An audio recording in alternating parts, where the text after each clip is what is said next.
অবহেলার ছায়ায় জগদীশচন্দ্র বসুর বসানো ঐতিহাসিক বকুল গাছ ফুলেশ্বরের গঙ্গাপাড়ে হারিয়ে যাচ্ছে বাংলার বৈজ্ঞানিক ঐতিহ্য। হাওড়ার ফুলেশ্বরের বৈকুণ্ঠপুরে আজও দাঁড়িয়ে আছে দুটি শতবর্ষ প্রাচীন বকুল গাছ, যা বসানো হয়েছিল বাঙালির গর্ব বিশ্বখ্যাত বিজ্ঞানী আচার্য জগদীশচন্দ্র বসুর হাতে। তিনি নিজেই ঘোষণা করেছিলেন, গাছ দুটি পুরুষ ও নারী বকুল গাছ। আজও গ্রামের মানুষ সেই গাছের নিচে বসে বিশ্রাম নেন, গল্প করেন, অথচ এই ঐতিহাসিক নিদর্শন পড়ে আছে অবহেলার অন্ধকারে। একসময় বিজ্ঞানী বসু ফুলেশ্বরের ডাক বাংলোয় এসে থাকতেন, পাশেই বয়ে চলা গঙ্গার মনোরম পরিবেশে কাটাতেন সময়। তার স্মৃতি বিজড়িত এই গাছ দুটি পাথরে খোদাই করা নামফলক আর কংক্রিট বাঁধানো চাতাল, সবই আজ ধ্বংসপ্রায়। আগাছায় ঢাকা পড়েছে ফলক, ভেঙে পড়েছে চাতাল। রাতে অন্ধকারে ডুবে থাকে পুরো স্থানটি, কারণ নেই কোনো ল্যাম্পপোস্ট। প্রশাসনের নজরদারি নেই বললেই চলে। গঙ্গার পাড়ে কোনো উঁচু বাঁধ না থাকায় জোয়ারের জল ঢুকে পড়ে, নষ্ট হয়ে যাচ্ছে আরও বহু পুরনো গাছ। জন্ম ও মৃত্যুদিনের সামান্য আগাছা পরিষ্কার করে মাল্যদানে সীমাবদ্ধ স্মরণ। স্থানীয় বাসিন্দাদের ক্ষোভ, এত বড় বিজ্ঞানীর স্মৃতিকে আমরা শুধু বছরে 2বার মনে রাখি, বাকি সময় অবহেলা আর অন্ধকারে পড়ে থাকে। একটা মূর্তি নেই, আলো নেই, কোনো রক্ষণাবেক্ষণ নেই। তাদের দাবি, বিজ্ঞানীর একটি মূর্তি স্থাপন করতে হবে, নাম ফলকের পাশে আলো বসাতে হবে, গঙ্গার পাড় উঁচু করে বাঁধ দিতে হবে, শতবর্ষী গাছগুলিকে সংরক্ষণ করতে হবে। আচার্য জগদীশচন্দ্র বসু আবিষ্কার করেছিলেন গাছের প্রাণ আছে, আর আজ তারই লাগানো বকুল গাছ কালের প্রহরে দাঁড়িয়ে যেন নির্বাক সাক্ষী এক অবহেলিত ইতিহাসের। অবশ্যই। মোটামুটি এই দুটো গাছের তলায় আপনি দাঁড়িয়ে আছেন, বসে আছেন, এই ইতিহাস কি জানেন কিছু? হয়তো আমার হালকা হালকা ইতিহাস আমার বাবার মুখে শুনেছি, আর বাবাও তো দেখেন এখানে। হ্যাঁ, আমার বাবাও তো এখানে দেখেন যে জগদীশচন্দ্র বসু এখানে ছিলেন, কেউ এসেছিলেন, শুনেছে, অবশ্যই শুনেছে। সেই কথাগুলো দু একটা হয়তো আমি বলতে পারি। হ্যাঁ, উনি এখানে আসতেন, ওইখানে একটা বেদি করা আছে, ওইখানে বসতেন, আমাদের এইখানে নদীর যে গ্রামের অনুভব করতেন, এবং নদীর ধারে যেসব মোটামুটি হাওয়া বাতাস নিয়ে রিসার্চ করতেন, যে এখানে হাওয়া খুব ভালো, এখানে গাছগাছড়া নিয়ে রিসার্চ করেছেন, কিছু গাছ এখানে আছে। আর এবং এই দুটো বকুল গাছ উনি ওনার হাতে লাগিয়েছিলেন এখানে। তো একটা মেদি, দুটো বকুল গাছ এখানে উনি বসিয়ে গিয়েছিলেন ওনার হাতে, একটা পুরুষ আর একটা মহিলা। তো সেই কথাটাই আমরা জানি, আর সেই গাছ দুটো এখনো এখানে জীবিত আছে। হ্যাঁ, সেই গাছের নিচেই বসে আছি। এইটা পুরুষ গাছ আর ওইটা হচ্ছে মহিলা গাছ। এই দুটো গাছের ইতিহাস আমরা জানি। এবার আমার হ্যাঁ, এখানে ধরুন আমরা যেটা শোনা কথা, বাবার মুখ দিয়ে শুনেছি, আরও গ্রামবাসী এখানে আছে তাদের মুখ দিয়ে শুনেছি, যে এখানে উনি আসতেন সপ্তাহে একবার কিংবা মাসে একবার, এই জায়গাটায় বসতেন, অনুভব করতেন। আমাদের এই যে এখানে পলিউশন যে হাওয়া আছে সেইটা রিসার্চ করেছেন, এবং গাছগুলিও রিসার্চ করেছেন। কোনো রক্ষার জন্য কোনো কাজই করেন। আর এবং যে এখানে দেখতে পাচ্ছেন ওনার ওইখানে বন হয়ে রয়েছে এগুলো, হ্যাঁ আমাদেরকেও খারাপ লাগে। কিন্তু হ্যাঁ, এখানে যে বাংলো, এই যে বাংলো নাম দেওয়া হয়েছে যে বাংলো, এখানে ওই যে বন হয়ে রয়েছে, বনটাও খারাপ লাগছে। আমার এলাকাবাসী কত বলবে, একটা সরকারি ল্যান্ডের মধ্যে যদি তারা পরিষ্কার পরিচ্ছন্ন না করে, এলাকার লোক বলবে, কিংবা বলতে গেলে কেস হয়ে যাবে, কিংবা ঝামেলা হয়ে যাবে, এই কারণের জন্য কেউ বলতে চাইছে না। আর আপনি কি মনে করেন অবশ্যই অবশ্যই এখানে দুটো ল্যাম্প বসানো দরকার, এবং এই জায়গাটাকে ভালো করে ঘেরা দরকার। তার নামে যে এই জায়গাটা পরিচালনা করা হয়েছে, এবার তার নামে মোটামুটি এই জায়গাটা চেনে কলকাতা থেকে অনেক লোক বেড়াতে আসে। 25শে ডিসেম্বর, 26শে জানুয়ারিতে এই ট্যাচুটা কলকাতায় করা আছে শর্ট লেগে। সেই কারণের জন্য মানুষ এখানে আসে দেখতে। তারা যদি এসে দেখে যে এখানে বন হয়ে রয়েছে, এখানে ভেঙে আছে, একটা সিট নেই, তো মানুষ তো খারাপই ভাববে। মানুষ তো খারাপ ভাববে। ওই ভিতরটা আমাদের এখানে ঘরে কাউন্সিলর আছে, গণেশ বলে কাউন্সিলর আছে, এখানেও মাঝে মাঝে বছরে একবার এসে ওনার ওইখানে যেটা বেদিতে ফুল দেয়, এই পর্যন্তই ব্যাস, আর কিছু। আমার নাম শেখ নুর ইসলাম। শেখ নুর ইসলাম। হ্যাঁ, এইখান ঘরে বাসে। আপনি তো এখানকার বাসিন্দা। অবশ্যই। এখানে গ্রামবাসী হিসাবে কতটা গর্বিত যে একজন বিজ্ঞানী এখানে এসে আমি যথেষ্ট গর্বিত, এখানে অনেক নাম আছে, প্লাস প্রচুর পর্যটনরাও আছে। আপনার ডিসেম্বর মাস থেকে শুরু করে জানুয়ারি মাস পর্যন্ত প্রচুর বাইরে থেকে মানুষ আসে পিকনিক করতে। টানা 2 মাস প্রচুর লোক আসে এবং ভিতরে পার্কিংয়ের ব্যবস্থা আছে, গাড়ি রেখে এখানে প্রচুর লোক আসে, জানে সবাই। প্লাস এই গাছ দুটো অনেকজনই আসছে জানে। আমাদের বৈজ্ঞানিক এখানে বসে গেছে, যিনি উদ্ভিদের প্রাণ আছে আবিষ্কার করেছেন, উনিই বসিয়েছেন। আমার ব্যাপার আছে, কিন্তু ব্যাপার হচ্ছে এখানে একটা জিনিসের প্রবলেম আছে, মানে কিছু পরিষেবা আমাদের গভর্নমেন্ট থেকে হোক বা আমার ইরিগেশন থেকে হোক, ওখান থেকে ওদের পরিষেবাটা একটু খারাপ আছে। যেরকম হচ্ছে আপনার এই যেমন দেখুন এখন বর্ষার সময়তে পুরো অবস্থা খারাপ হয়ে আছে, জোয়ারের জল ভিতরে ঢুকে আছে। আজকেই যেহেতু আপনি যদি কিছুক্ষণ আগে আসতেন দেখতে পেতেন, 2টো বা 1:30 2:30টার সময় করে আসলে এখানে পুরোটা ডুবে গেছিলো।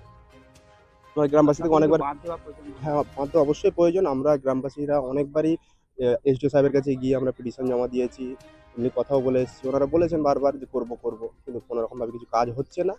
এই লাস্ট ইদানিং আমরা গত 3-4 সপ্তাহ আগে একবার গিয়েছিলাম গ্রামবাসী থেকে অনেকজন মিলে, যাওয়ার পরেই একটু কাজ শুরু করেছে, কিন্তু এটা আমার মনে হয় না যে এটা বেশি দিন টিকবে বলে। কারণ সেই সামান্য ছোট একটা কাজ হচ্ছে, ইট দিয়ে 10 ইঞ্চি গাঁথনি দিয়ে সামান্য, এটা চলবে না। এখানে একটা কংক্রিটের কাজ হলে একটু বেটার হয়। আর সবথেকে মোস্ট মানে আমাদের যেটা দেখে বেশি খারাপ লাগছে, আমরা জন্মের আগে থেকে মানে 100-150 বছর আগে যে পুরানো গাছগুলো আছে আমাদের চোখের সামনেই, অনেকগুলো গাছ এই কাজ না হওয়ার কারণে, পাড় না বাঁধার কারণে অনেক দূর থেকে লোক আছে, নাম আছে। এটাই ছিল। আর সামনে একটু রাস্তাঘাট ছোট, অবস্থা খুব খারাপ। হচ্ছে আপনি এখানে দিন সময় কাটিয়েছেন, তার হাতের কাজ এখন বসানোর প্রচারিত। সেই অবশ্যই। জায়গাতে সরকারের তরফ থেকে একজন বিজ্ঞানী যদি তার কোনো উদ্যোগ বা সেরকম কিছু সেরকম কিছু তো ছিলই নাই। গত কয়েক বছর আগেই আমাদের এটা করা হয়েছে। এখানে যে বেদিটা দেখতে পাচ্ছেন এটা করা হয়েছে। তো এটাতে বছরে একবার ওনার বার্থডে হলে বা জন্মদিনে এসে এটা একটু সাজানো হয়, ফুল দিয়ে সামান্য সাজিয়ে একটু ফটো রেখে একটু মাল্যদান করা হয়, এতটুকুই। তারপরে যে অতটুকুই হয় শুধু জন্মদিনে। বাকি যে সারা বছর এটার জন্য কিছু ব্যবস্থা বা রং বা একটা লাইট লাগাতে পারে, লাইট লাগিয়েছিল, 2টো লাইট ছিল, কিন্তু সেটা খারাপ হয়ে গেছে। একবার প্রথমেই করেছিল, না না কোনো কিছুই দিচ্ছে না বা কিছু করেনি। এটা একটু পরিষ্কার রাখা দরকার, আমাদেরও দেখে খারাপ লাগে। এখানে একটু কাজ করা দরকার। আপনার নাম? ওর নাম নাসিম মল্লিক। নাসিম মল্লিক। আপনি কি এখানে বাসিন্দা? বাসি। মোটামুটি বিজ্ঞানী বিজ্ঞানী। এখানে কি থাকতেন? হ্যাঁ, থাকতেন এই তো। হুম, এখানে থা- থাকতেন? হ্যাঁ থাকতেন। এই জায়গাটার নাম বৈকুণ্ঠপুর। মানে কোন এলাকা? এটা বৈকুণ্ঠ মানে হিসাব মতো না, ওরা বলে এটা সিজবিড়িয়া বলে, সিজবিড়িয়া ডাকবাংলো, সিজবিড়িয়া ওদের এলাকা পড়ছে। এটা বওয়ার বৈকুণ্ঠপুরের লোকেরা করছে। এটা ফুলেশ্বরের মধ্যে হ্যাঁ, পড়ছে? ফুলেশ্বরের মধ্যে, ফুলেশ্বর ওয়ার্ড। এইবারে ঘটনাটা হচ্ছে এই যে বিজ্ঞানী যেখানে মানুষ থাকতেন, হুম। সেই সম্বন্ধে লোকমুখে এখন কি প্রচারিত হয়?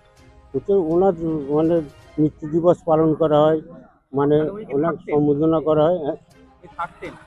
হ্যাঁ উনি থাকতেন। না উনি থাকবেন না, উনি তো মৃত এখন। না না, উনি একসময় থাকতেন তো? হ্যাঁ একসময় থাকতেন তো। তো এই যে থাকতেন তার প্রমাণ হিসাবে কি এখনো উনি রেখে গেছে এখন প্রমাণ হিসাবে? ওরা যে ধরো এই বড় মানে হাউস আছে, এখানে হাউস আছে, গেট হাউস আছে, এখানে থাকতো। আর কি প্রমাণ? আচ্ছা, এই যে ও আমরা তো গর্বিত হব আজ উনি একটা বৈজ্ঞানিক লোক আমাদের এসে, আমার ধন্য তো, আমরা ধন্য তো এখানে উনি এসছেন এখানে। আপনার নাম? আমার নাম নজরুল মল্লিক। নজরুল মল্লিক। বাসিন্দা? হ্যাঁ বাসিন্দা। এখানে কি স্থানীয় বাসিন্দা? হুম হুম হুম। বাসিন্দা এখানকার? হ্যাঁ আমি এখানকার স্থানীয় বাসিন্দা। আচ্ছা, লোকমুখে বা যারা সিনিয়র তাদের কাছ থেকে কি শোনা হয়েছে আজকে বিশেষ কিন্তু বৈজ্ঞানিক শাস্ত্রে এখানে যেটা লোকমুখে শোনা আছে যে এখানে আচার্য জগদীশচন্দ্র বসু ছিলেন, মানে এখানে আসতেন ও গবেষণা চলাকালীন এখানে থাকতেন। এই যে বাড়িটা আছে এখানে নাকি শুনেছিলাম যে থাকতেন যে লোকমুখে, মানে সিনিয়র লোকেদের কথা। ওই যে গাছটা আছে ওই গাছটা উনি নিজে হাতে বসিয়েছিলেন, ওইখানে ওনার এও করা আছে। মানে যে গাছটাকে উনি নিজেই বসিয়েছিলেন? গাছটা নিজেই বসেছিলেন, যেটা শোনা গ্রামবাসীর ফলক কাছ লাগানো থেকে। ও উনি ওনার এখানে ফলকও লাগানো আছে। ছিলেন নাকি? না না ওইটা কনফার্ম জানা নেই যে ততদিনই ছিলেন এটা জানা আছে যে ছিলেন কিংবা আসতেন এরকম খবর। আর আমরা তো অতটাও সিনিয়র নয় যে জানবো পুরো বিষয়টা। মানে দাদু বাবা দাদু বাবার মুখে যেটা শোনা যে উনি থাকতেন, আসতেন, গবেষণা চালাতেন জুড়ে। সেই ক্ষেত্রে আমরা গর্বিত যে উনি এসেছিলেন এখানে। নাম শেখ ইমতিয়াজ আলম। একবার বলো। নাম শেখ ইমতিয়াজ আলম। হাওড়া থেকে মণিশঙ্কর বিশ্বাসের রিপোর্ট, রূপসী বাংলা মিডিয়া। আপনারা দেখছেন রূপসী বাংলা মিডিয়া। এখন একটা ছোট্ট বিরতি, ফিরে আসছি বিরতির পর। পুরুলিয়ায় পাত্রপাত্রী যোগাযোগের একমাত্র বিশ্বস্ত প্রতিষ্ঠান বিবাহ পরিচয়। আপনার মনের মতো জীবনসঙ্গী খুঁজতে আপনার পাশে রয়েছে বিবাহ পরিচয়। তাই আর দেরি না করে আজই যোগাযোগ করুন বিবাহ পরিচয়, municipality commercial complex, 2nd floor, Chaibasa road, opposite PWD office, Purulia.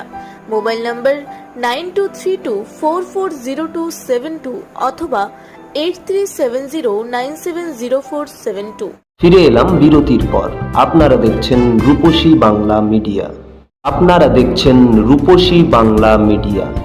এখন একটা ছোট্ট বিরতি, ফিরে আসছি বিরতির পর। পুরুলিয়া শহরে এখন স্বল্প খরচে উন্নত ও অত্যাধুনিক চিকিৎসা পরিষেবা বর্দান হসপিটালে। এখানে general, laparoscopic, gynaecologist, paediatrician, anaesthetist, general physician, orthopaedic সহ বিভিন্ন রোগের অভিজ্ঞ ডাক্তারবাবুরা নিয়মিত রোগী দেখছেন। এছাড়াও 24 ঘন্টা বিনামূল্যে অ্যাম্বুলেন্স পরিষেবা রয়েছে, স্বাস্থ্যসাথীর সুবিধাও।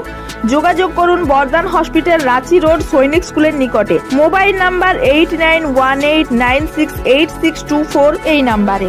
সারৈকেল্লা খরসুমা জেলার সুবিখ্যাত কবিরাজ ভদ্রসেন ভকত TB, filaria, sugar, tumour, Baat, ধাতু, এক্সিমা, দাঁতের রোগ, কানের রোগ, গুপ্ত ও যৌন রোগ ইত্যাদি চিকিৎসা করেন। এখন নিয়মিত চেম্বার করছেন প্রতি সোমবার বান্দোয়ানে, শুক্রবার বড়াবাজারের সারগোতে, রবিবার এঁচাগড় থানার টিকর গ্রামে, মঙ্গলবার রাজনগর থানার কেন্দ্রমন্ডিতে, বৃহস্পতিবার নিমডি থানার রঘুনাথপুরে। বিস্তারিত জানতে যোগাযোগ করুন 7368034266 এই নাম্বারে। ফিরে এলাম বিরতির পর। আপনারা দেখছেন রূপসী বাংলা মিডিয়া।